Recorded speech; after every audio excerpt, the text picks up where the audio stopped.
people live. You need to realize that there are more children attending segregated schools in the United States today than there were previous to Brown versus Board of Education, and that's a fact. You need to realize that it is not the intent of white people to let this situation change in favor of anyone but themselves. And right now, white people are really frightened. If you don't understand the destruction of Planned Parenthood offices, and you don't understand the wall that we're going to build on the southern border of the United States, you haven't read the book The Birth Dearth by Ben Wattenberg. Ben Wattenberg was a brilliant Jewish man who was a member of the American Enterprise Institute, and he wrote a book, the first paragraph of which says, "The main problem confronting the United States today is there aren't enough white babies being born in this country." He was an advisor to presidents of the United States. He wrote the book in 1987. He says if we don't change this and change it rapidly, white people will lose their numerical majority in this country, and this will no longer be a white man's land. Now, I'm not misrepresenting this. I'm telling you exactly, almost exactly what he says. He says there are three things we can do to solve this. Number one, we could pay women to have babies, as they have been doing in Western European nations for years. Then he says, and these are his words, not mine, unfortunately, we would have to pay women of all colors to have babies, so we don't want to do that. He says the second thing we could do is increase the number of legal immigrants that are allowed into this country every year. Then once again he says, unfortunately, the vast majority of those wanting to come to this country today are people of color, so we don't want to do that. The third thing he says, and women had better pay attention to this, 60% of the fetuses that are aborted every year are white. If we could keep that 60% alive, that would solve our birth dearth. Does that sound like racism to you? And if it doesn't, I want to know why it doesn't. If it doesn't, you don't understand what racism is. And I think it does. When we close Planned Parenthood clinics because we think they're there only for abortion, we need to take another look. They are used for many, many, many things, and many women need the things that they can get from Planned Parenthood clinics. But we are willing to do away with all that good to avoid allowing white women to have control of their own bodies. Now, nobody had better tell one of my daughters or granddaughters what they can do with their body. You haven't that right. Now, it would be interesting if we were as concerned about sperm cells, wouldn't it? I mean, we could take a whole lot of fun out of you boys' lives. Right.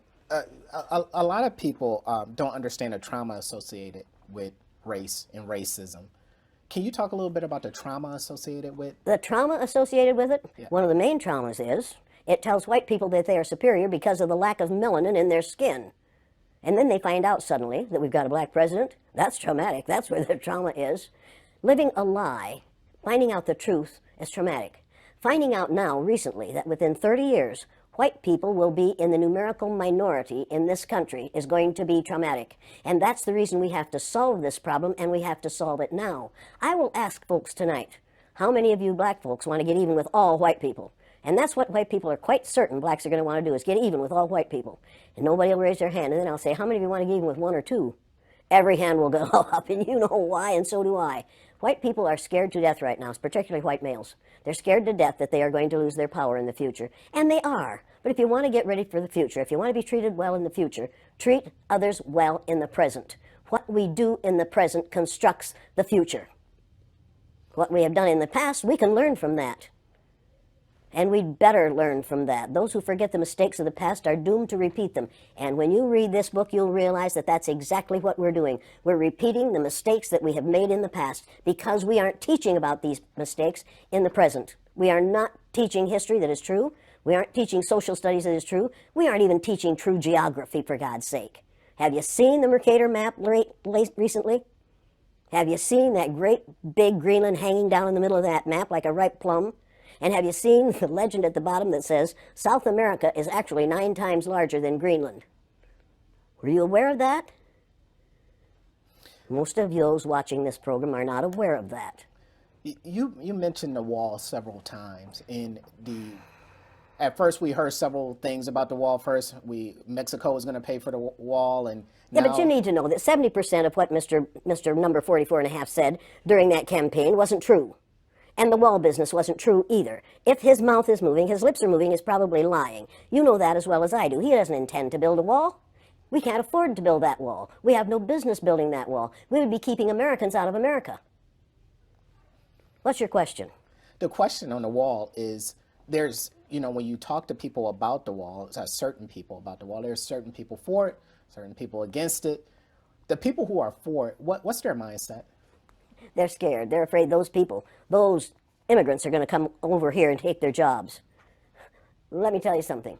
You can build a wall 50 feet tall, and smart Hispanics, Latinos, smart Ecuadorians, smart others are going to tunnel under that wall and come up in their friend's house on the other side.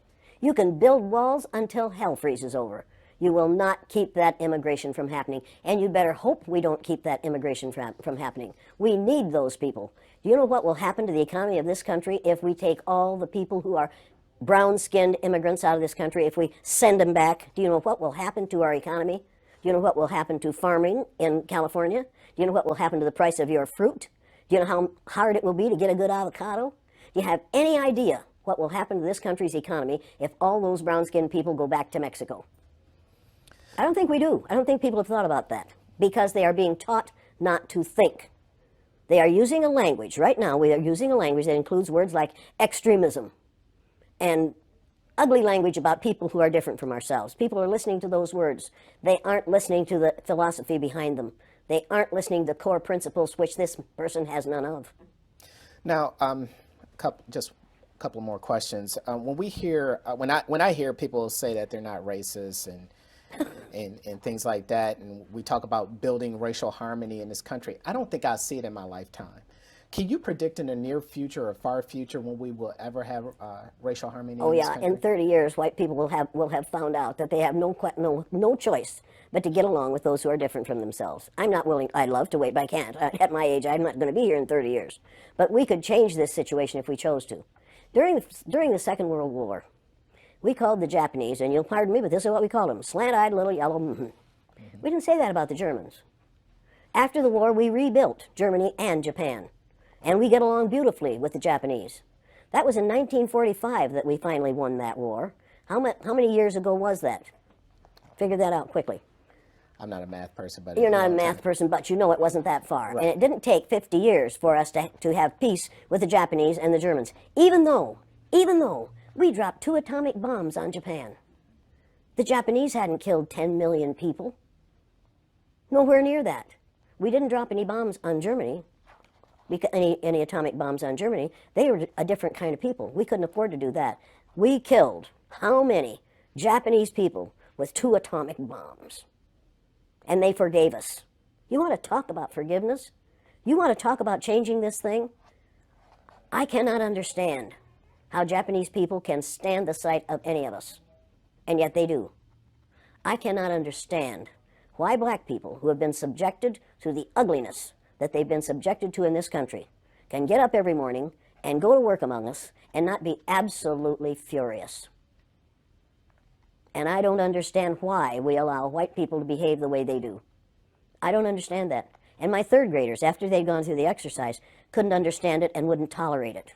And when they went up to junior high and a junior high teacher used the N-word, one of my former students said, "If you're going to use that word, I'm going to go out in the hall until you stop using it, because we don't use that word in this school." That was a 7th grader who told his teacher off. When we have enough students who are willing to confront people who are making racist, sexist, ageist, homophobic statements, we're going to be better off. We have got to stop tolerating the intolerable.